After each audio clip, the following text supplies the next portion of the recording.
रात के 10 बज रहे थे। हर ओर सन्नाटा था, लेकिन रात के इस सन्नाटे में गर्ल्स हॉस्टल से एक लड़की बाहर निकलती है। उसकी सैंडल की खटखट की आवाज से वो सन्नाटा टूटता है। बाहर उसके इंतजार में एक आदमी अपनी बड़ी और लंबी सी कार में बैठा हुआ है। वो उसकी कार के पास जाती है और उसके शीशे पर नॉक करती है। शीशा खुलता है। लड़की अंदर बैठे शख्स से पूछती है, दिवाकर मित्तल? अंदर बैठा आदमी सहमति में अपना सिर हिलाता है। फिर वो लड़की, जिसका नाम शोभा था, वो उसकी गाड़ी में उसकी बगल वाली सीट पर बैठ जाती है।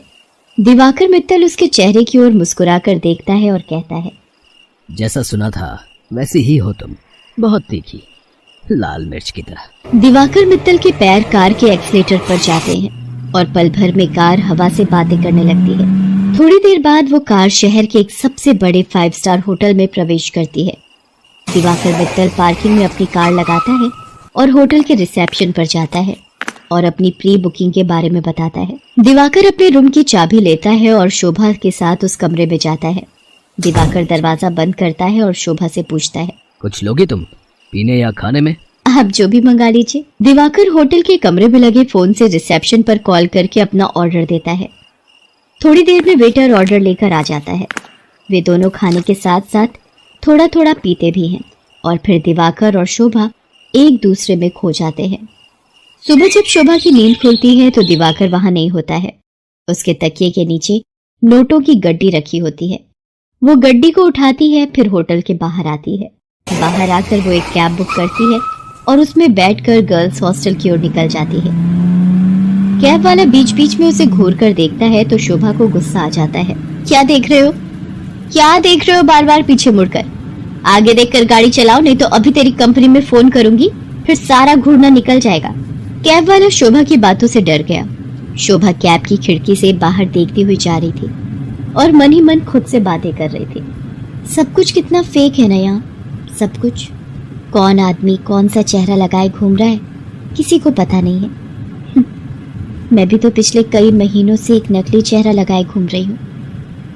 सच कहूँ तो घिन आती है मुझे उस चेहरे से, दम घुटता है मेरा। लेकिन अब इस चेहरे के बिना मैं रह भी तो नहीं सकती। ये कहानी है जमालपुर की रहने वाली शोभा की। शोभा शहर के एक हॉस्टल में रहती है और इंजीनियरिंग की पढ़ाई कर रही है। वो 8 महीने पहले ही शहर आई है। शोभा के पिता दीनदयाल उससे बहुत प्यार करते हैं। उसे अब भी याद है जब वो ट्रेन में बैठकर शहर आ रही थी तो। क्या बाबा, आप इस तरह बच्चों की तरह रोएंगे तो मैं शहर कैसे जाऊंगी? क्या कहूँ शोभा, 5 बरस की थी तू जब तेरी अम्मा तुझे गोद में डालकर हमेशा के लिए हम सबको छोड़कर चली गई।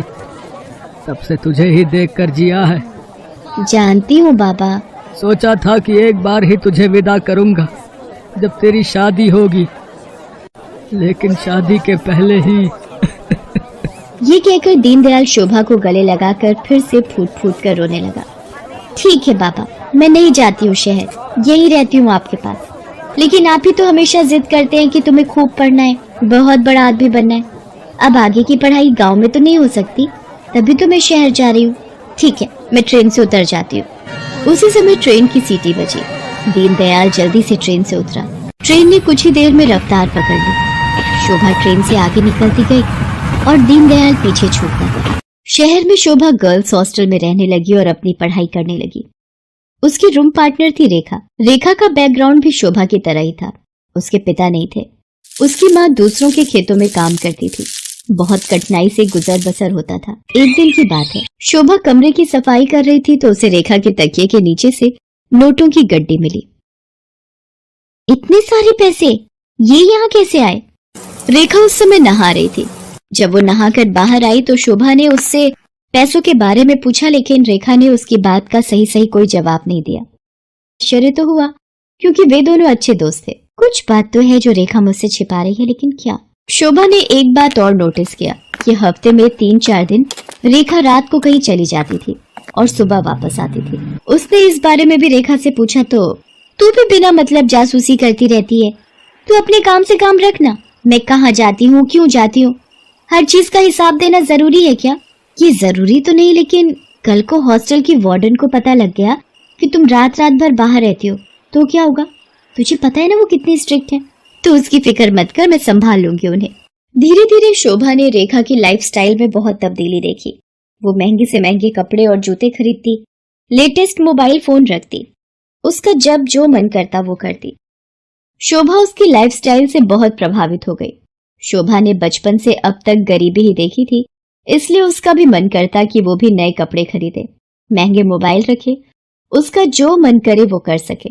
रेखा देख, मैं तुझसे ये नहीं पूछने वाली कि तू ऐसी रईसों वाली लाइफस्टाइल कैसे जीती है, लेकिन मैं भी तेरी तरह जीना चाहती हूँ।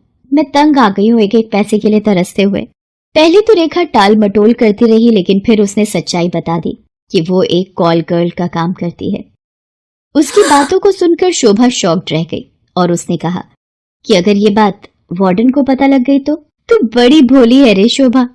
हॉस्टल की वार्डन को सब पता है, वही तो हमें दबाव डालकर भेजती है लोगों के पास। वार्डन की सारी सच्चाई जानकर शोभा एक बार फिर से चौंक गई। रेखा ने उसे ये भी बताया कि हॉस्टल की कुछ और लड़कियां ये काम करती हैं।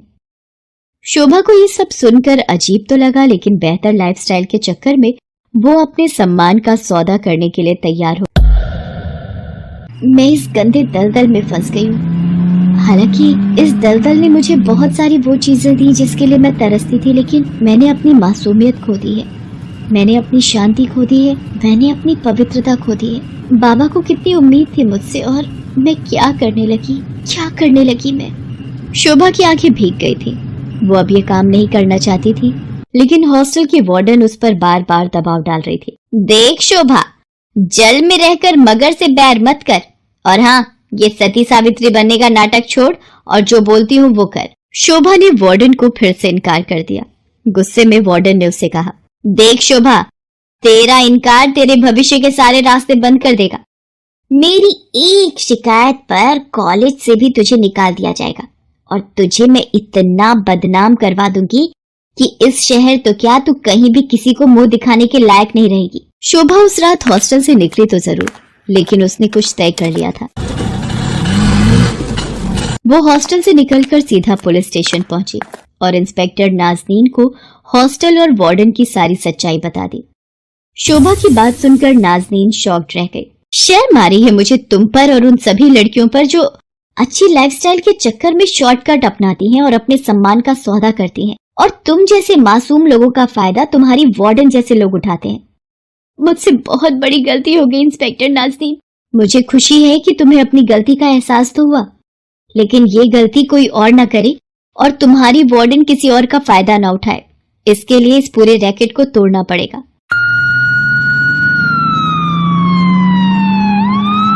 इंस्पेक्टर नाज़नीन ने वार्डन को गिरफ्तार कर लिया और उसे जेल भेज दिया।